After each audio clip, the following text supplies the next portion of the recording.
নমস্কার বন্ধুরা, সরকার গার্ডেনে আপনাদের সবার স্বাগত।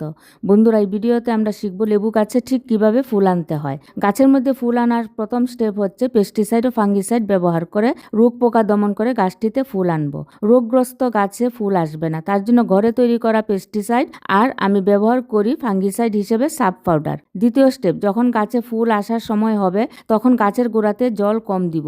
যদি গাছ এইরকম ভাবে নেতিয়ে যায় তখন 1 কাপ বা 2 কাপ জল দিব। গাছের গোড়ায় জল না দিলে সে বিপন্ন হয়ে যাবে আর তখনই বংশ বিস্তারের জন্য ফুল আনতে চাইবে। তৃতীয় স্টেপ, ফুল আসার সময় সমস্ত নাইট্রোজেন জাতীয় খাবার বন্ধ করে দিতে হবে। ফসফেট আর পটাশিয়ামের উপর জোর দিতে হবে। আমি যেহেতু রাসায়নিক সার ব্যবহার করি না, তার জন্য অর্গানিক ভাবে নিয়েছি সর্ষের খোল ভেজানো তরল সার আর কলার খোসা। এই তরল সারটি আমি 2 থেকে 3 দিন আগেই ভিজিয়েছিলাম, এখন পরিষ্কার জলের সাথে মিশিয়ে নিব। কলার খোসা গাছের চারিদিকে দিয়ে মাটি চাপা দিয়ে এই তরলটি আমি ঢেলে দিলাম।